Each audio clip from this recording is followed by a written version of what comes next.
따로 안 드리고 지금 말씀을 계속 같이 듣고 있는데 점점 적응이 돼가는 것 같죠? 네, 우리 형제 두 분만 이렇게 강하게 부정을 하고 있습니다. 네, 잘 열심히 따라오시면은 조금씩 더 적응이 될 걸로 믿습니다. 자, 오늘 말씀 제목은 목적이 이끄는 삶입니다. 목적이 이끄는 삶. 우리 나온 지가 꽤 오래됐죠.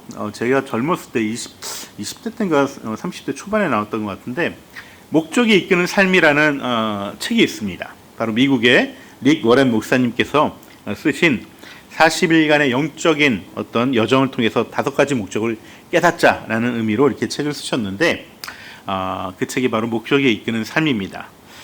우리들은 다들 삶의 목적이 있습니다. 목표가 있습니다. 어떤 사람은 높은 자리에 오르고 입신양명하는 것이 삶의 목적일 수 있습니다. 또 돈을 많이 버는 것이 또 삶의 목적으로 삼은 사람도 있습니다. 그래서 요즘 초등학생들 가운데 장래 희망이 뭐냐 그러면 건물주다 이렇게 얘기하는 초등학생이 있다고 이렇게 얘기도 하지요. 반면에 이 세상살이의 그 문턱이 그리 만만치 않다는 것을 또 깨달은 젊은이들 가운데서는 요즘에는 큰 성공보다도 소소하고 확실한 행복, 소위 말하는 그 소확행이 삶의 목적으로 놓고 살아가는 사람도 있습니다. 그것을 소확행이 자신의 삶의 목적이다 이렇게 말하지는 않더라도 그러길 원하면서 살아간다면은 그 소확행이 그 사람이 목적이 되는 것이죠. 또 어떤 사람은 나는 그런 거 없다. 목적이나 목표 같은 거 없다. 그냥 그저 하루하루 편하게 살아가면 좋다라고 무심하게 이렇게 말하시는 분들도 있습니다. 어쨌든 목표나 목적이 없는 것도 나름의 그 사람의 삶의 목적이 되기 때문에 그 삶의 목적이 없는 사람은 사실 한 명도 없습니다. 그렇다면은 이 목적이 이끄는 삶이라는 책에서 릭 워렌 목사님이 이 목적에 대해서 어떻게 얘기를 하고 있을까? 그것은 바로 이렇게 말합니다. 삶의 목적은 당신에게 있지 않다. 이렇게 말씀하십니다. 크리스찬에게 있어서의 삶의 목적은요, 내가 정하는 것이 아니라는 거예요. 나한테 달려있지 않다는 것입니다. 그래서 이 책의 첫 문장이 뭐냐면요, 그것은 당신에 관한 것이 아니다. It's not about you 라고 시작을 합니다. 여기서 그것은 어떤 가치나 목적, 삶의 의미, 우리가 추구하는 어떤 것을 얘기하는 것이죠. 근데 그 어떤 우리가 추구하는 그것은요, 나에 관한 것이 아니라는 거예요. 이것은 하나님에 관한 것이라는 것이죠. 즉 삶의 목적이라는 것은요, 요즘 사람들이 많이 얘기하는 자기 실현, 자기 행복 이런 게 아니라요, 나를 지으신 하나님의 목적이 무언가를 묻는 것에서 시작이 된다는 것을 말하고 있는 것입니다. 오늘 말씀에 아들을 위해서 부탁하러 온 세베대의 두 아들의 어머니는요, 예수님 앞에 절을 하고서 간구를 합니다. 그런데 예수님이 그때 이렇게 묻죠. 22절에 이렇게 묻습니다. 무엇을 원하십니까? 무엇을 원하십니까? 이 질문은요, 세베대의 두 아들들과 그 어머니에게 묻는 질문뿐만 아니라 우리 모두에게 묻는 예수님의 질문이기도 합니다. 내 삶에서 내가 원하는 것이 무엇입니까? 내 삶의 목적은 무엇이고 내 삶의 소망은 무엇입니까? 이 질문에 대한 우리는 성경적인 답을 우리가 분명하게 알고 있어야 됩니다. 그래야 우리의 삶이 흔들리지 않고 그 목적이 이끄는 대로 살아갈 수 있기 때문에 그렇습니다. 그냥 놔두세요. 네. 이게 지금 어쩔 수 없어요. 네. 여러분, 릭 워렌 목사님 말씀대로 무엇을 원하십니까? 라는 질문은요, 단지 자기 실현을 위한 나의 꿈을 묻는 것이 아니라 이 질문의 답은 예수님이 이 땅에 오신 그 예수님의 목적에서 우리가 찾아야 돼요. 그렇다면 그 답이 뭘까요? 바로 이 땅에 오신 예수님의 목적이 무엇이겠습니까? 그것은 바로 두 가지로 말씀할 수 있습니다. 우리 주보를 보시면은 항상 예배 전에 주보를 꼭 챙기시는 버릇을 가지시고요. 우리 말씀 암송 구절이라고 나와 있습니다. 거기에 오늘 보면 맨 마지막 구절에 이렇게 나와 있죠. 우리 함께 읽어볼까요? 인자는 섬김을 받으러 온 것이 아니라 섬기러 왔으며 많은 사람을 위하여 자기 목숨을 몸값으로 치러주려고 왔다. 우리 한 번 더 읽어볼까요? 인자는 섬김을 받으러 온 것이 아니라 섬기러 왔으며 많은 사람을 위하여 자기 목숨을 몸값으로 치러주려고 왔다. 우리 한 번만 더 읽어봅시다.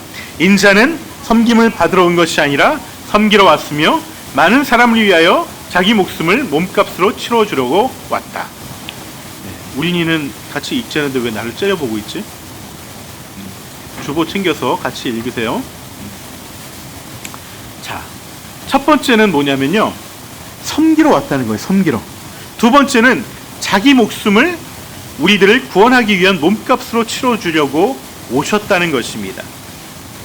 하지만 이 두 가지는요, 사실 한 가지로 이렇게 통합할 수가 있겠죠. 바로 섬기러 오셨다는 걸로 통합할 수 있습니다. 왜 섬기러 왔다는 것이 더 큰 범주이고, 그 섬김 가운데 가장 큰 것, 가장 중요한 것이 바로 예수님의 목숨을 우리를 위해 우리의 몸값을 치러주기 위해서 목숨을 바치러 오셨다는 것이죠.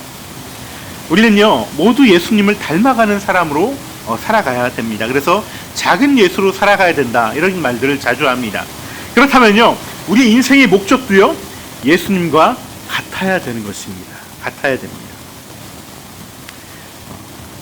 바로 섬기는 인생이 되어야 한다는 것이고요, 내 목숨을 몸값으로 치러주는 삶이 되어야 한다는 것이죠.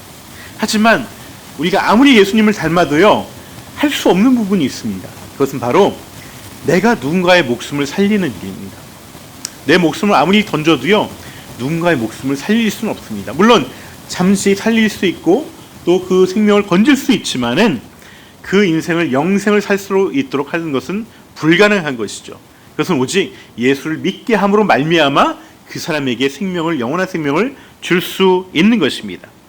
그래서 우리는요, 우리의 능력과 우리의 실력으로는 내 목숨을 가지고 다른 사람의 몸값을 대신할 수는 없는 것입니다. 하지만 적어도 우리는 예수님이 섬기셨던 것처럼 우리도 섬기는 삶을 살아갈 수 있다는 것입니다. 그것을 우리가 영어로 뭐라고 얘기하냐면 서번트 리더십이라고 얘기를 합니다. 서번트 리더십.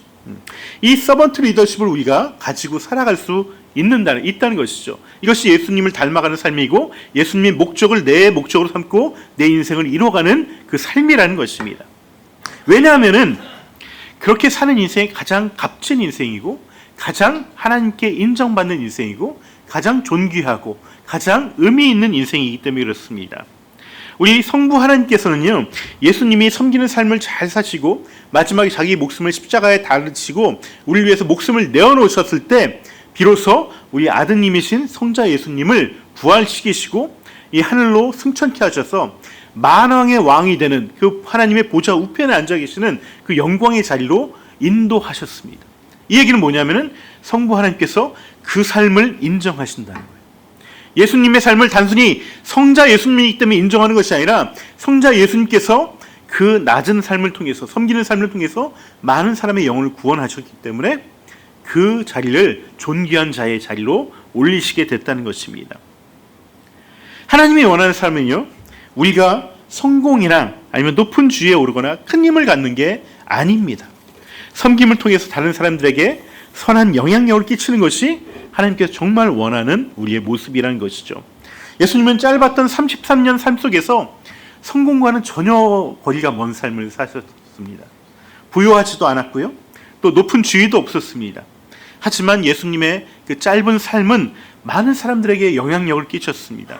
심지어 예수님을 믿지 않는 인도의 간디 같은 사람은 예수님에게 많은 영향을 받아서 그 인도를 비폭력 이렇게 운동으로 독립을 이뤄내는 역사적인 일을 해내기도 했습니다. 이렇게 많은 영향을 받은 사람 가운데 우리가 잘 아는 한 작가가 있습니다. 바로 독일의 유명한 우리 작가인 헤르멘 헤스가 있습니다. 그는요, 성경을 통해서 예수님의 섬김의 리더십을 보고서 감명을 받아서 한 작품을 썼습니다. 그 작품의 이름은 동방순례라는 작품입니다. 우리 한번 읽어보시면은 이 문학 작품을 통해서 또 예수님의 섬김을 또 잘 이해할 수 있을 것 같습니다. 이 동방순례라는 소설은요, 내용이 이렇습니다. 어떤 단체가 있어요. 이 단체 이름 결맹이라는 단체입니다. 이 결맹이라는 단체가 있는데 이 단체에서 진리와 빛을 찾아서 순례 여행을 가는 순례단을 꾸렸어요. 그리고 이것을 찾아 떠나는 순례단이 이제 순례 여행이 시작됐습니다. 주인공은 이 순례단을 이끌고 있는 사람이에요. 근데 이 순례단을 이끌고 있는 이 주인공은요, 이 레오라는 어떤 하인을 함께 데리고 갔습니다. 함께 순례 여정을 막 걸어가고 있습니다. 떠나가고 있습니다. 이 레오는 이 순례단에서도요, 가장 지위가 낮고 신분이 낮은 사람이었어요. 그래서 그는 그 그 순례단의 굳은 일을 다 맡아서 했어요. 짐도 나르고요, 또 음식을 차리기도 하고 빨래를 해주기도 하고요, 또 지친 사람이 있으면 찾아가서 그를 위해서 노래를 불러주고 위로해주고 힘을 주었습니다. 이 레오라는 사람은요, 순례단에서 아무런 눈에 띄지도 않는 보잘것없는 사람에 불과했습니다. 하지만 이 레오로 인해서 순례단은요, 이 여행을 평화롭게 할 수 있었고 즐겁게 순례의 여정을 계속할 수 있었고, 또 흐트러지지 않고 이 순례단이 결속력을 가지고 함께 움직일 수 있었다는 것입니다. 근데 여행 도중에 어떤 모르비오 협곡이라는 곳에 지나가게 되는데, 거기서 갑자기 이 레오라는 종이 사라집니다. 없어져 버려요. 사람들은 생각해 봅니다. 왜 이 레오라는 사람이 없어졌지? 이 종이 너무나 많은 일을 하다가 지쳐서 도망갔구나. 그렇게 사람들은 생각을 했습니다. 그런데 문제는 지금부터 일어납니다. 많은 사람이 레오가 사라진 것에 대해서 대수롭지 않게 여겼습니다. 그까진 종 한 명 없어지는 거, 하인 한 명 없어지는 거, 우리의 그 고귀한 여정 가운데 큰 문제가 되지 않는다고 생각했습니다. 하지만 이 순례단은 점점 혼란에 빠집니다. 작은 일에서 서로 다투게 되고요. 왜 넌 이거 하지 않느냐? 왜 너 저거 하지 않느냐? 레오가 지금까지 다 묵묵했던 일을 가지고 서로에게 짐을 주면서 서로 싸우기 시작합니다. 그리고 결속력이 얕아지고 결국 한두 명씩 빠져나가고 결국 이 순례단의 여행은 실패로 끝나게 됩니다. 이 과정 속에서 주인은요, 이 순례단 실패한 원인을 레오라고 생각합니다. 왜냐하면 이 레오가 짐을 지지 않고 중요한 문서를 가지고 도망갔기 때문에 이 순례단이 다 뿔뿔이 흩어진 거라고 생각하면서 자신도 절망하고 이 레오에게 배신감을 느끼면서 자신도 순례단에서 빠져나옵니다. 한참의 세월이 지났습니다. 이 결맹이란 단체에서는요, 이 순례의 여정을 완수하지 못한 이유로 이 주인공을 소환합니다. 그리고 심판대 위에 세웁니다. 그런데 심판장 위에 갔던 이 주인공은 깜짝 놀라게 돼요. 왜냐하면 그 심판대에 심판장으로 서 있는 사람이 바로 레오였어.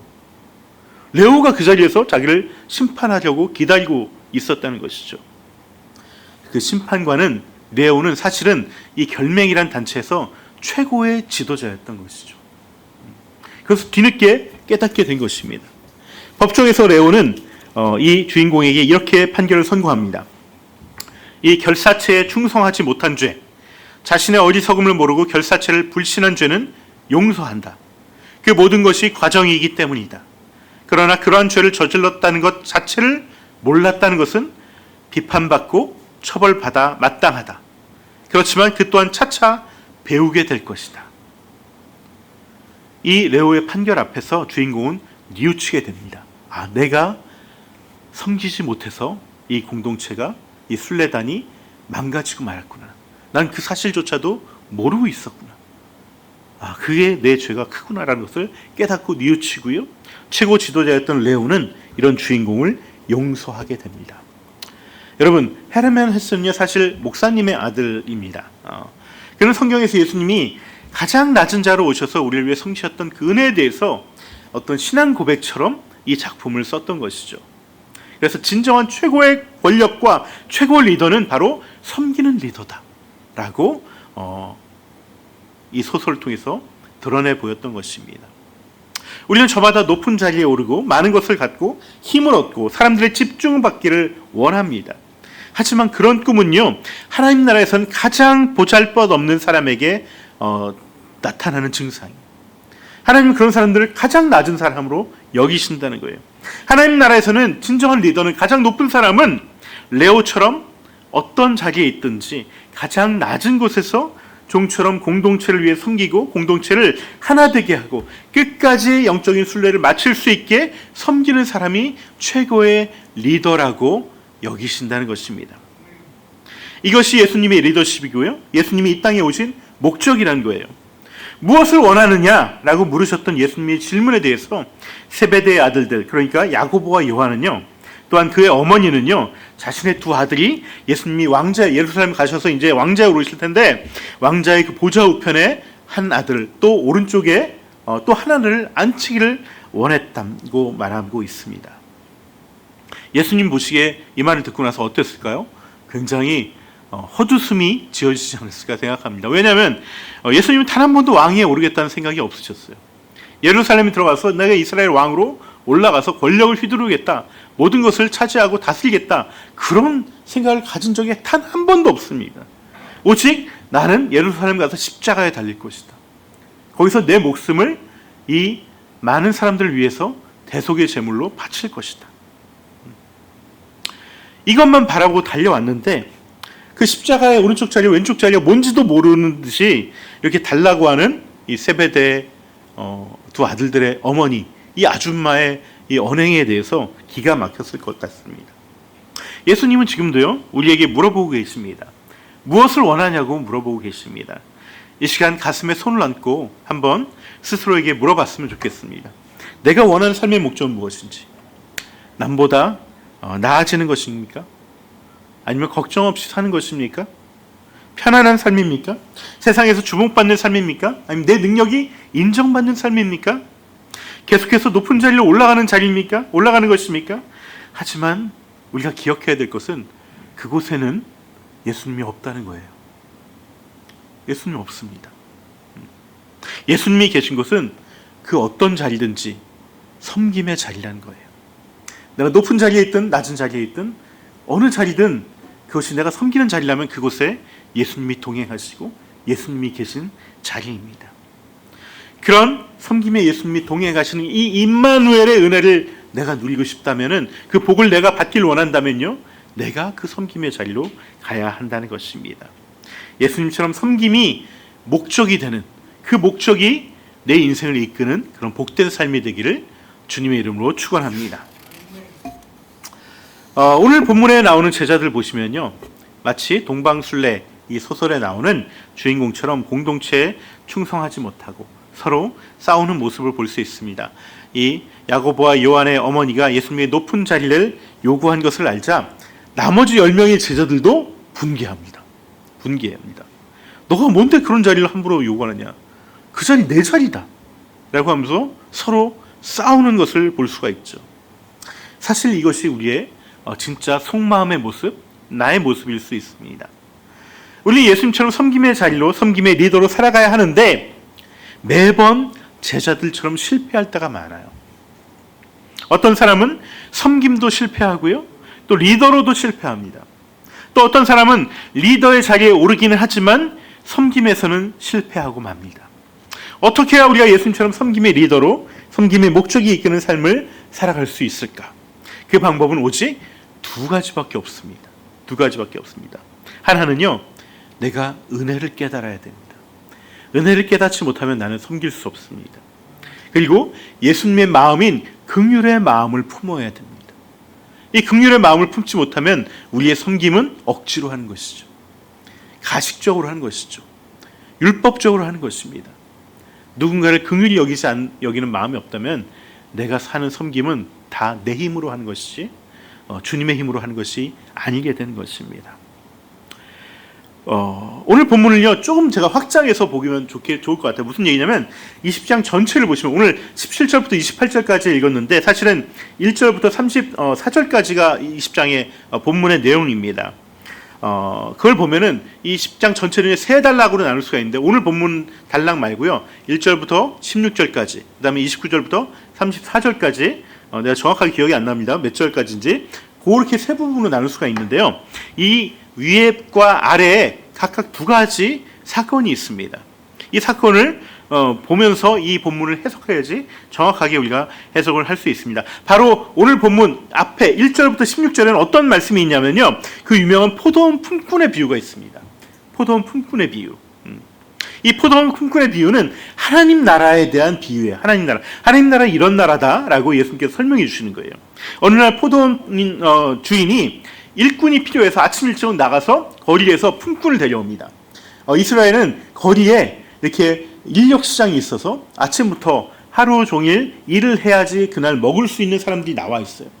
그래서 나를 좀 써줬으면, 누가 나를 데려가 줬으면 하면서 길거리 나와 있는 사람들이 있습니다. 그 사람한테 가서 너 와서 우리 포도원에서 일 좀 해라. 내가 하루 품삯을 주겠다. 이 사람들 기쁜 마음으로 달렸습니다. 열심히 일했습니다. 그런데 일하다가 이 주인은 다시 12시에 또 나갑니다. 그래서 또 나가서 일할 사람을 데려옵니다.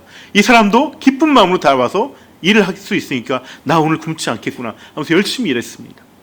근데 이 주인은 또 3시에 나갑니다. 오후 3시에. 또 데려와요. 근데 5시에 또 나갑니다. 또 데려옵니다.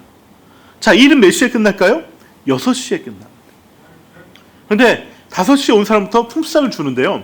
5시에 와서 1시간 일한 사람에게 하루치 품삯을 다 주는 거예요. 다 주는 거예요. 그러니까 아침부터 왔던 사람은 어떤 마음이 들겠어요? 야, 난 더 줄지도 몰라. 난 아침부터 왔으니까 야, 나는 한 5일치, 4일치 이렇게 품삯을 줄까? 갔는데 웬걸 똑같이 하루치 품삯을 주는 거예요. 그래서 아침부터 와서 일했던 사람은 불만이 터져 나옵니다. 아니, 나는 아침부터 와서 이렇게 열심히 했는데 왜 1시간 일하는 사람은 똑같이 주면 어떡하냐? 난 많이 줘야 되는 거 아니냐? 이렇게 항의를 합니다. 그래서 주인은 당신이 왜 여기에 불만을 품느냐? 나는 당신과 함께 하루치 품삯, 누구나 받는 하루치 품삯을 주기로 약속을 하고 우리가 합의하고 너 당신이 온 거 아니냐? 내가 하루 일했으니까 하루치 품삯 주는 것이다. 저 사람 한 시간 일하더라도 나는 저 사람이 1시간밖에 일하지 못했지만 이 사람에게도 하루치 품삯이 필요해서, 왜 그 품삯이 없으면 이 사람은 굶으니까. 집에 가서 처자식을 먹여 살려야 되는데 굶으니까 내가 주는 거다. 그걸 왜 당신이 나에게 뭐라고 그러느냐? 난 당신하고 약속한 하루치 품삯 다 줬다고 얘기합니다. 이것이 내 뜻이다. 이 주인의 뜻이다라고 얘기합니다. 여러분, 이 비유가 말하는 게 뭘까요? 이 비유가 얘기하는 것이 뭘까요? 주님의 은혜가 아니라 내 신앙의 노력의 대가로 신앙생활을 하면은 우리는 신앙생활을 하는 내내 하나님께 불만을 품게 된다는 거예요. 내 신앙이, 내 마음이 편치 않게 된다는 거예요. 내 노력의 대가로 복받기를 원한다면요, 그 신앙은 결국은 하나님을 불평하는 신앙이 되고 만다는 것입니다. 그리고 동료들에게 질투하는 신앙이 되고 만다는 것이에요. 우리는 다 하나같이 인간의 본성은요, 내 노력한 만큼 받고 싶어요. 그리고 플러스 비교합니다. 저 사람 저거밖에 안 했는데 나는 이만큼 했는데 하나님 나에게 더 주셔야 되는 거 아니에요? 이 마음이 다 있어요. 그래서 하나님께 내 노력을 보상받기 원합니다.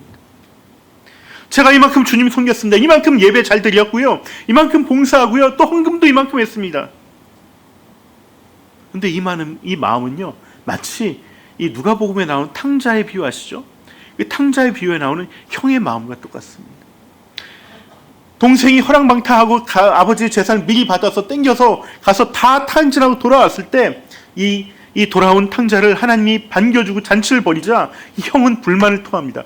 아버지 어떻게 그러실 수 있습니까? 나는 지금 아버지 말 다 순종했는데, 아버지 말 거역한 게 하나도 없는데, 나를 위해서는 이 염소 새끼 한 마리도 잡아주지 않으면서 이 죄인인 탕자인 동생이 돌아왔을 때는 왜 소를 잡아서 잔치를 하고 그렇습니까? 이게 바로 형의 마음, 내 노력으로 내가 보답받겠다는 마음이죠.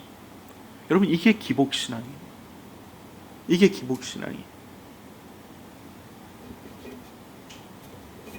이 마음이 생기면요, 우리는 온전한 섬김을 할 수가 없어요. 이 섬김에는 다 대가가 우리 안에 숨겨져 있어요. 거기에 대가가 주어지면은 더하고, 안 주어지면은 점점 시들해지고. 이게 기복신앙입니다. 그게 아니라, 내 대가가 아니라 그저 하나님의 은혜로 살아가는 사람은요, 아침부터 나와서 일했든 오후 5시에 나와서 일했든 1시간만 일했든 그냥 불러주신 것만으로 감사한 거예요. 불러주신 것만으로. 당시에 이스라엘의 노동시장 굉장히 열악했습니다. 그날 허탕치고 돌아가는, 지금도 이런 구로나 이런 데 가보면은 새벽부터 이 건설 현장에 나가기 위해서 바깥에서 나 불러주기를 원하는 사람들이 수백 명이 길거리에 있습니다. 근데 요즘 건설 경기가 안 좋으니까 대부분 허탕치고 들어와요. 그래서 정말 먹을 게 없는 사람들도 많다고 합니다. 그런데 그게 아니라 나를 불러주셨다는 것만으로 감사해서 그 은혜로 나가는 사람들은요, 그 섬김의 자리에 기꺼이 나가게 되는 것이죠. 내 힘으로 나가는 것이 아닙니다.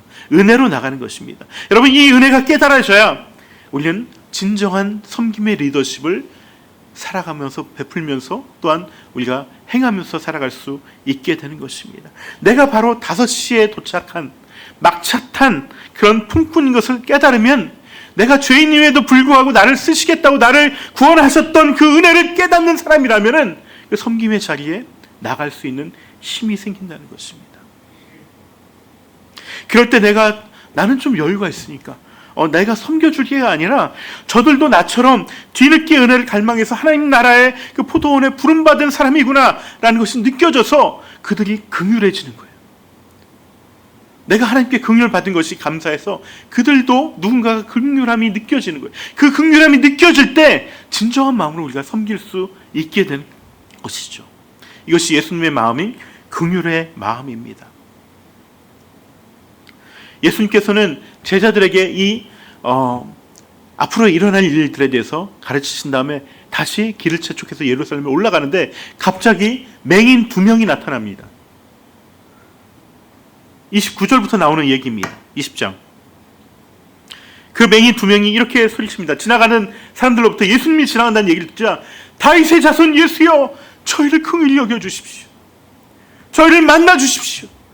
이렇게 소리칩니다. 어디로 지나간지도 모르기 때문에 정말 사방을 두리번거리면서 이 주님을 정말 소리쳐 외치는 것이죠.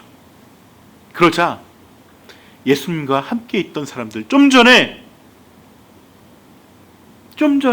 이 가르침을 받았던 사람들, 너희는 섬기는 사람이 되어야 한다고 받았던 이 제자들과 무리들이 뭐라고 하냐면, 조용해!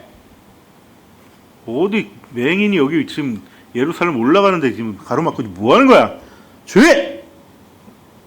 이렇게 그들을 나무라기 시작했다. 이들은 여전히 섬기는 것이 뭔지 몰라요. 내가 은혜 받았다는 걸 뭔지 몰라요. 그렇기 때문에 나 지금 빨리 예루살렘 가서 한 자리 차지해야 되는데 지금 이런 놈들 때문에 내가 지금 뒤처질 수 없다. 그들을 나무라는 것이죠.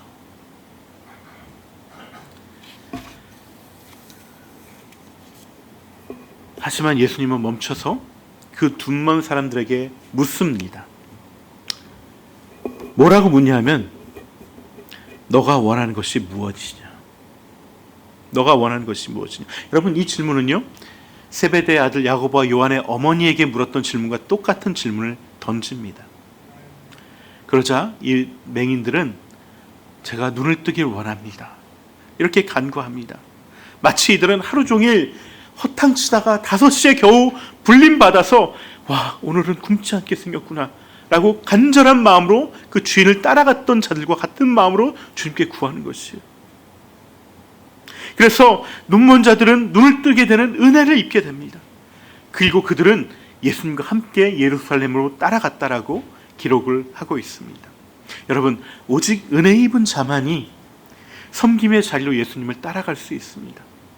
절박한 마음으로 구원을 받은 사람만이, 구원 그거 뭐 그냥 다 받는 거 아니야? 여러분, 그 마음 가지시면요, 절대 이 섬김의 자리 갈 수 없습니다. 나 같은 죄인을 사랑하셔서 나를 구원하신 그 은혜, 주님이 없었다면 나는 정말 여전히 내가 죄인인지도 모르고 살아갔을 텐데, 그걸 깨닫게 해주신 그 은혜가 정말 감사하고 그 마음이 드는 사람만이 다른 사람도 긍휼히 여길 수 있어요. 아, 저 사람도 정말 급한 사람이구나. 저 사람도 정말 하나님의 은혜를 받아야 될 사람이구나. 나를 통해 저 사람이 그 하나님의 은혜를, 예수님의 은혜를 받았으면 좋겠다. 그 자리에 내가 쓰임 받았으면 좋겠다. 내가 그 자리에 나가서 내가 섬김의 자리에 나갔으면 좋겠다. 내가 그 리더십으로 내 인생을 살아갔으면 좋겠다. 그 마음이 품게 되는 것이죠. 여러분, 목적이 이끄는 삶은 아무나 갈 수 없습니다. 섬김의 자리는 좁은 길이고 험한 길입니다. 그래서 많은 사람들이 찾지 않는 길입니다. 하지만 예수님은 그 길만이 진리의 길이고요, 그 길만이 구원의 길이라고 얘기하십니다. 예수님, 그 길만이 하나님의 나라에서 존귀한 삶이고 정말 인정받는 삶이고 진짜 높은 삶이라고 말씀하고 계십니다. 하지만 그 길은 우리의 힘으로, 우리의 결단으로, 우리의 노력으로 절대 갈 수 없습니다. 오직 은혜를 사모하는 마음, 내가 은혜를 받아서 나처럼 은혜를 구하는 사람은 정말 긍휼히 여기는 마음, 그것이 있어야 갈 수 있는 것입니다. 아무리 하루 종일 일자리를 구하려고 기다려도 아무도 쓰지 않는 그 품꾼들, 그 조마조마한, 오늘도 이렇게 허탕치는구나, 조마조마한 마음으로 살다가 겨우 주님께 부르심을 받은, 그 은혜를 받은 사람만이 섬김의 자리에 갈 수 있는 것입니다. 그렇게 은혜를 사모하고 은혜를 구하는 자만이 섬김의 인생을 살고 섬김이 목적이 되는, 그 목적에 이끄는 삶을 살아갈 수 있는 것이죠. 우리 모두 그 은혜를 입고 갈망하며 긍휼한 마음으로 서로를 섬기고 그 섬김의 리더로 세워져가는 우리 하늘 닮은 교회 되기를 주님의 이름으로 축원합니다. 우리 함께 이 찬양하면서 결단하면 좋겠습니다. 해같이 빛나리 같이 찬양합니다.